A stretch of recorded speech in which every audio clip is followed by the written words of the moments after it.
Lo decíamos al principio, hay 656 asentamientos en nuestro país, de acuerdo a un informe de la ONG Techo. En total son 60.191 las viviendas en el país. ¿Cómo se forman estos asentamientos? ¿Cómo son las condiciones en las que viven estas personas? ¿Cómo se ha trabajado desde Techo con estas poblaciones muchas veces vulneradas? Bueno, para saber todo esto y mucho más es que recibimos a Belén González, ella es directora ejecutiva de Techo, y Laura Posada, directora territorial. Bienvenidas a las dos. Gracias a ustedes por la invitación. ¿A qué se le llama asentamiento? Bueno, desde Techo reivindicamos como asentamiento para efectos de esta investigación como tal, para lograr que pueda ser un aspecto comparable y que podamos generar una articulación con los datos que se han levantado también a nivel país. Se toma la definición que tiene mismo el gobierno desde el PMB y ahí entendemos, digamos, que es una agrupación de 10 o más familias, viviendas, donde existe una ocupación, bien sea de suelo privado o público, que no es regular en la tenencia de la tierra y donde hay carencias en algunos servicios públicos o acceso a algún otro tipo de servicios de la ciudad. Nosotros, sin embargo, como organización, además como de esa postura institucional que tomamos más para efectos metodológicos, asumimos que los asentamientos son además territorios donde hay tensiones por la garantía de derechos, pero que por el otro lado también es un lugar donde se ejerce la ciudadanía activa, donde se ejerce la democracia todos los días a través de la organización barrial y que con estos mecanismos es que se hace, digamos, como frente a la marginación social y urbana a la que se ven, digamos, encontrados los vecinos y vecinas de asentamientos. ¿Cómo se hizo el relevamiento? ¿Dónde se concentran la mayor cantidad de asentamientos? Bueno, el relevamiento fue un ejercicio de recorrer todo el país. 70 voluntarios y voluntarias, básicamente a pie, en transporte, recorrieron desde Bella Unión, de este a oeste, de norte a sur, todo el país, yendo al encuentro de cada asentamiento que teníamos desde la cartografía que construyó el PMB, el Programa de Mejoramiento Barrial del Ministerio de Vivienda, y a su vez lo que te da la recorrida territorial es la capacidad de encontrar nuevos hallazgos, de conversar con la gente, de conocer un poco. No es solo visualizar, es interactuar, ¿no? Claro, en cada asentamiento nosotros aplicamos dos herramientas metodológicas. Uno fue el formulario de entorno urbanístico, que es una herramienta que construyó el Instituto Nacional de Estadística y que aplicó en el censo 2011. Nosotros usamos la misma herramienta y la volvimos a aplicar solamente, obviamente, en los asentamientos informales. Eso lo que nos permitía es cuadra a cuadra, cada voluntaria lo que se iba haciendo es chequear lo que tiene que ver con el acceso a los servicios básicos, como decía Laura, y contabilizando la cantidad de casas. Entonces eso nos permite al día de hoy tener un trazado de cuántas viviendas hay en el país, en asentamientos informales y dónde están ubicadas. Ese ejercicio que hemos hecho recorriendo, al día de hoy lo que vamos a hacer es pasarlo a una plataforma digital, así que a partir de hoy está activo monitorasentamientos.org.uy, que es una plataforma de libre acceso que tiene el objetivo de poner un poquito este tema arriba de la mesa. Creemos que, bueno, este ejercicio nos ha demostrado que sigue habiendo una cantidad de personas, uruguayos, uruguayas y a veces extranjeros también, que están viviendo en asentamientos informales en nuestro país sin acceso a derechos que quizás la mayoría de los uruguayos pensamos ganados ya. Entonces es necesario poner el tema arriba de la mesa para cuestionarnos un poco, más en un periodo como el que viene ahora, donde discutimos muchas cosas. Visualizar esto es importante para poder reclamar y además tomar decisiones, ¿no? Claro, hoy por suerte en la presentación que tuvimos de mañana hubieron actores desde los distintos partidos políticos, aunque sea 4 o 5 de los principales partidos políticos estuvieron presentes, y bueno, es ese ejercicio que queremos hacer, donde alinearnos para entender la importancia que tiene la temática y poder todos juntos ir encontrando puntos de acuerdo para avanzar. Ya que hablas de la presencia de distintas autoridades políticos, ¿no? Aprovecho para consultarte, porque en realidad ustedes, lo hablábamos antes del programa, ¿no? Ustedes cumplen un rol, digamos, en el que el Estado está un poco omiso, básicamente, y ustedes vienen como a asistir ese vacío que deja el Estado. Está bien que asistan, pero ¿cuánto compromiso hay de las autoridades y los distintos partidos que hay en nuestro país, no solamente del oficialismo hoy en día?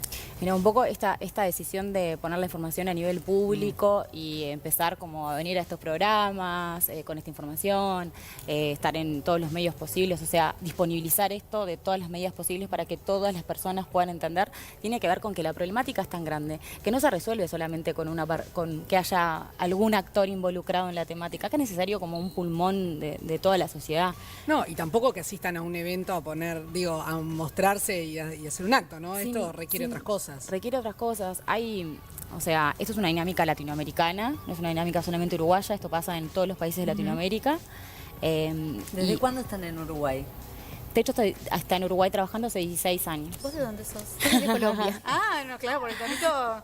Y hablando de eso, ¿cómo está Uruguay en este sentido con referencia al resto de América? Bueno, mira, ahora Igual somos chiquitos, ¿no? A veces la claro, comparación la engaña. comparación puede Sí. ser engañosa, pero digamos que ahora, muy a grandes rasgos, obviamente, tiene cuestiones y potencialidades muy grandes, como por ejemplo ahora encontrábamos que del 40%, 45% de los asentamientos que encontramos tienen menos de 40 viviendas. Eso quiere decir que en 45%, casi la mitad de los asentamientos del país, viven entre 10 y 40 viviendas las personas. Eso da, digamos, un margen de acción mucho más asequible a la hora de generar temas de infraestructura, de organización comunitaria.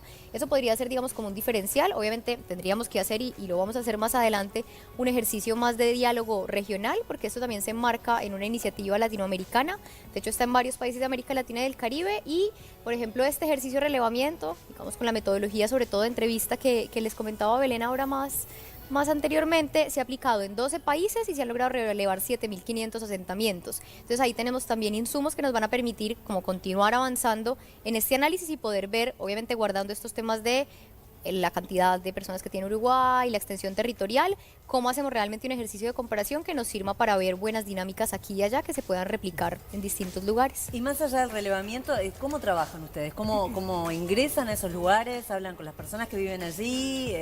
¿Los ayudan a mejorar sus viviendas o les construyen una vivienda del cero? ¿Cómo es? Bien, te cuento. Nosotros trabajamos siempre, digamos, bajo un primer principio que es el desarrollo comunitario y promover el desarrollo comunitario. ¿Qué es eso? Es entender que las comunidades previamente, digamos, antes de la intervención de cualquiera, tienen unas capacidades, están haciendo cosas y se están moviendo. Nosotros partimos de entender que eso está ahí, que ya las cosas están pasando, y lo que hacemos es, con base, por ejemplo, en este resultado del relevamiento o con otro tipo de información que hemos podido tener, identificamos dónde están las zonas donde puede existir un alto nivel de precariedad habitacional, que digamos nuestro foco es precisamente la vivienda y el hábitat, pero también donde puede existir como ese, no necesariamente un nivel organizativo consolidado, pero sin interés por querer generar como acciones conjuntas y colectivas. Planteamos a los vecinos un modelo de trabajo, un proceso donde lo que implica es que semana a semana o cada 15 días se junten vecinos y voluntarios y que en conjunto identifiquemos cuáles son las problemáticas. En la gran mayoría de veces los vecinos ya tienen identificadas cuáles son las problemáticas y cuáles son las soluciones, y que elaboremos planes de acción conjuntos donde ya con herramientas y mecanismos que las comunidades tienen, con herramientas o mecanismos que Techo tiene o con herramientas y mecanismos que tengan otros actores de la sociedad, ese tipo de iniciativas se puedan ir andando. Ejemplo de esto es, por ejemplo, el año pasado en algunas de las comunidades donde trabajamos, vecinos identificaron que las calles de tierra y digamos la posibilidad de inundación era bastante alta, y una de las soluciones que planteaban era la caminería, la construcción de caminería. Y hoy, por ejemplo, en el evento nos estaba acompañando Adriana, que es referente de este asentamiento Gruta de Lourdes. Los vecinos postularon un proyecto de caminería, se llamaba Por un Mejor Caminar, y en sesiones de no más de 4 o 5 días, 2 jornadas, arman toda la caminería interna de su asentamiento, y hoy más de 500 metros de caminería conectan este asentamiento por el interior. Y así incluso ahí podemos ver, esas son justamente imágenes de Gruta de Lourdes las que estaban pasando. Con este tipo de iniciativas lo que buscamos es eso, potenciar la organización comunitaria y aportar al fortalecimiento de los derechos a la vivienda y al hábitat. Hablemos de los resultados de este estudio que hicieron y empecemos quizás por la mejor noticia, que es Flores, un departamento que no tiene asentamientos. Históricamente, Flores es el que... ¿Por qué se da eso? Después vamos a ir a cómo está la problemática, pero me parece que está bueno resaltar. Algo lindo, por favor. Sí, algo Hay lindo. muchas cosas Hay lindas mucho, que no, hemos sí, resuelto. pero nosotras no es por esto, porque en general... Vienen con temas... vienen con temas- temas complicados. En general, convengamos que cuando tenemos que informar hay muchos temas que nunca son tan lindos. Claro.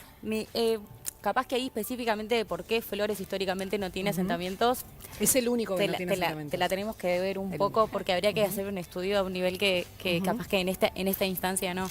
Sí, lo que notamos es que hay como ciertos cordones, si querés llamarlo de alguna forma, en Uruguay, que tendríamos que cuestionarnos un poco por qué están sucediendo dinámicas que aceleran de alguna forma la población de los mismos asentamientos, o por qué hay una cantidad de asentamientos en departamentos que no son tan grandes, o por qué Artigas continúa siendo un departamento que representa en la tabla de cantidad de viviendas en asentamiento, están en las zonas más altas.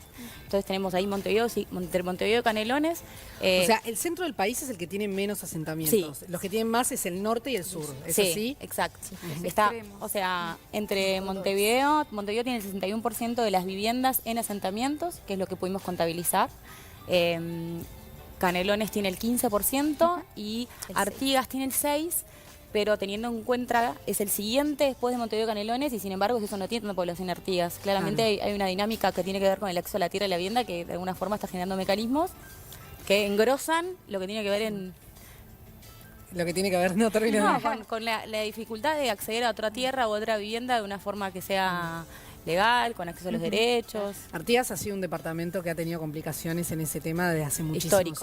Histórico, ¿no? es la deuda histórica, ¿no? Sí. Exacto. Y estos datos precisamente consolidan como esa visión. Y como deuda histórica no hay que olvidarla, ¿no? Hay que No, pues, traerla. al revés. Exacto. Más que olvidarla, quizás... Como la gran deuda, ¿no? Que siempre estamos como con el debe con eso, ¿no? No sé cuál es la explicación de por qué se da, si es porque es un país muy centralista y queda muy lejos de la capital. No sé si ustedes tienen una respuesta por qué es así. Creo que esto va más allá de los asentamientos. Claro, En varias cuestiones. Claro, Sí, es una dinámica más de país, ¿no? De cómo estamos conformados como país, capaz que dónde está la capital, dónde se toman las decisiones, a dónde nos cuesta más llegar.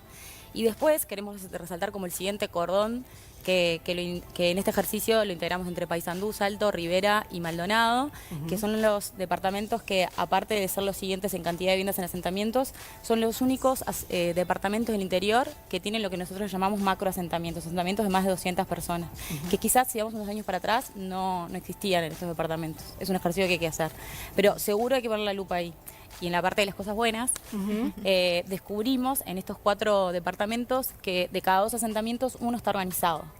Entonces, otra cosa para cuestionarnos es qué capacidad tenemos para trabajar con barrios organizados. O sea, nosotros, hoy decías, bueno, el Estado está ausente, no está presente.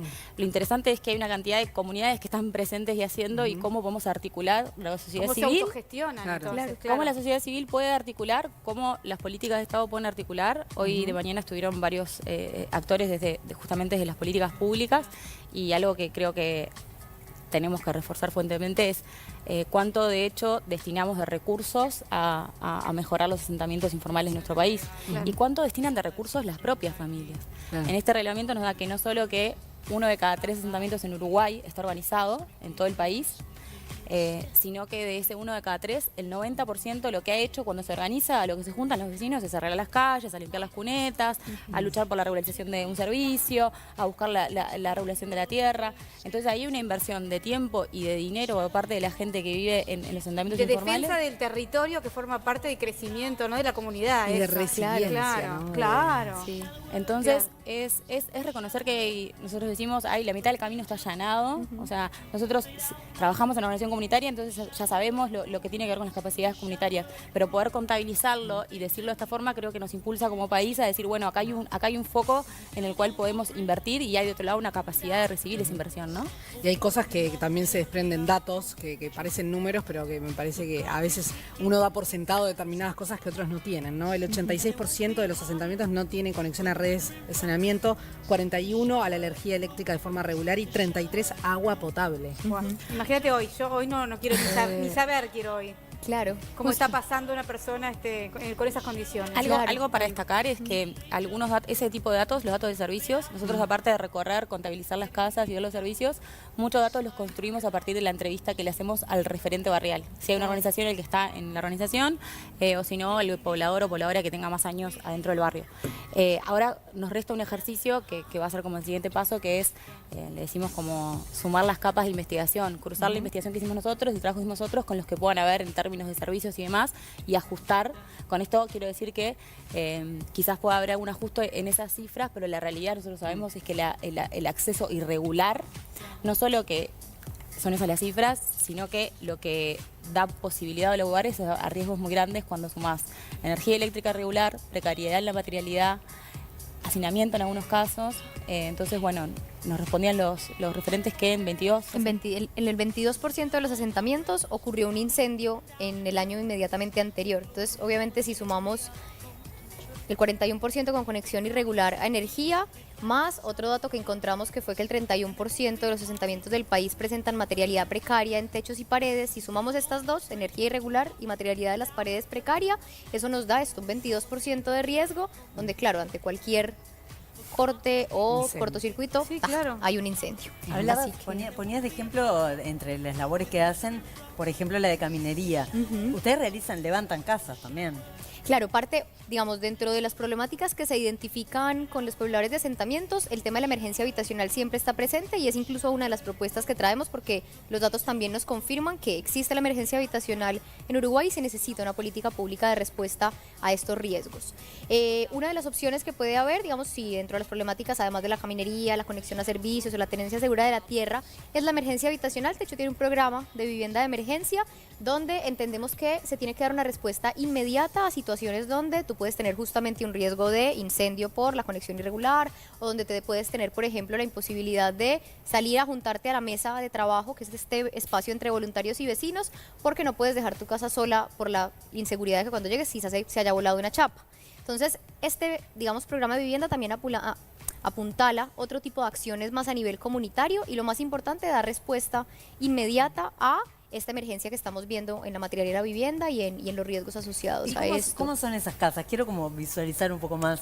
Bien, es una vivienda, es un módulo, digamos, como básico de emergencia, de 6 por 3 metros, es de O sea, está madera. prefabricada, Claro, está digamos. prefabricada, se puede construir de manera muy fácil con voluntarios y con las mismas familias. Incluso una dinámica también que empezamos a tener ahora bastante importante es la presencia de vecinos voluntarios en otros barrios. Hemos tenido vecinos que trabajan aquí en ciertas cosas y cuando tenemos jornada van y se suman a construir viviendas en otro lado o a construir caminería en otro lado.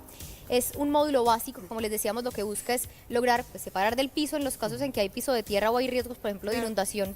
Imagínense lo que puede ser levantarse un día de lluvia y que vaya difícil, pero además busca lograr esta contención, digamos, del montón de riesgos que puede significar el viento, el granizo o simplemente la seguridad de poder cerrar una puerta y decir voy a poder dormir tranquila. ¿Y qué vida útil tienen las casas? Ahí va a depender como mucho también del uso que se le dé, del cuidado, pero por ejemplo con Belén visitamos el año pasado un asentamiento que nos llamó la atención, uno de los que trabajamos en Los Sueños, y encontramos una vivienda de 13 años intacta. ¿Hay alguna condición? O sea, ustedes entregan la vivienda, pero ¿hay alguna condición, por ejemplo, para pedírsela en algún momento o esa vivienda queda ya otorgada? Porque si vos me decís, yo te la entrego y vos por ahí no la Claro. cuidás como debería. Claro, ahí nosotros tenemos, digamos, se firma un compromiso inicial con las familias donde hay un primer pacto de esta vivienda es para habitación tuya, no se puede vender, no se puede, digamos, usar para negocio. Obviamente nosotros por capacidad tenemos un tiempo restringido como de seguimiento a la vivienda, podemos hacerlo como mientras estamos trabajando en el lugar y mientras se da como una cuestión, pero ya llega un momento donde también tiene que haber como una apropiación de la familia de esto es mi lugar y obviamente siempre entendiendo que esto es una política, digamos, nuestra de respuesta, de emergencia, pero nunca puede ser entendido como una solución definitiva. Porque eso también han sido a veces cuestionadas, digamos, y criticadas las viviendas que realiza Techo, ¿no? Sí, ahí es como siempre intentar entender la realidad, ¿no? Uno puede tener ideas de qué piensa que sería ideal, yo también pienso que tendría que ser una vivienda mejor y pienso que la gente tendría que tener una vivienda mejor. El tema es cuál es la realidad. No hay una política de vivienda de emergencia en Uruguay. Entonces, nosotros, aparte de hacer este proyecto de O investigación, sea que el Estado sí está omiso. tendríamos que tener una política de emergencia. Nosotros hicimos 4 propuestas. Una es que tener un monitoreo de asentamientos, o sea, este ejercicio que hicimos en esta plataforma, que se lleve a otro nivel, digamos, y continuemos dándole el monitoreo al tema. La otra es que haya una política integral para la emergencia habitacional y que tenga, obviamente, otro nivel de inversión. El plan Juntos trabaja en viviendas, en asentamientos, pero es eso, hay 60.091 viviendas en asentamientos, o sea, es un problema bastante grande. Y tener una estrategia... Sí, que tengo una cosita medio ahí en el Dale. tintero. Y tener una estrategia piloto para invertir más en las comunidades que están organizadas. Pero viste que ahora, como decía Sofía hace un rato, ustedes deben tener a los políticos ahí en la vuelta, porque todo el mundo está en campaña. ¿Tá? Ustedes están en campaña por un nuevo techo, ellos en campaña para que los voten. ¿Qué pasa con esta gente? ¿Se acercaron, no se acercaron? ¿Se ven confiables, no se ven confiables? ¿Hay compromiso? ¿Expresaron ellos algún tipo de compromiso? Mira, venimos de una nota en la radio que fuimos con Araceli, una vecina, y le preguntaba, el periodista le hacía una pregunta parecida a esta, y ella le respondió algo que me parece perfecto, que es el compromiso se tiene que traducir en acción. No, eso está claro. Así que... nada, nosotros después esta es una instancia inicial, después tenemos toda la intención de acercarnos a todos hacerle ya la información y para apuntalar el tema en todas las agendas. Pero claramente se tiene que traducir en acciones. Hay cuestiones que no pueden esperar. Nosotros venimos acá y contamos los datos y demás, pero mientras tanto hay gente que realmente está pasando situaciones complicadas. Hay un tema de emergencia, entonces hay que apurar el paso. Respuesta ya. Sí. Belén, Laura, muchísimas gracias. A por este ustedes. minuto. Muchísimas gracias a ustedes.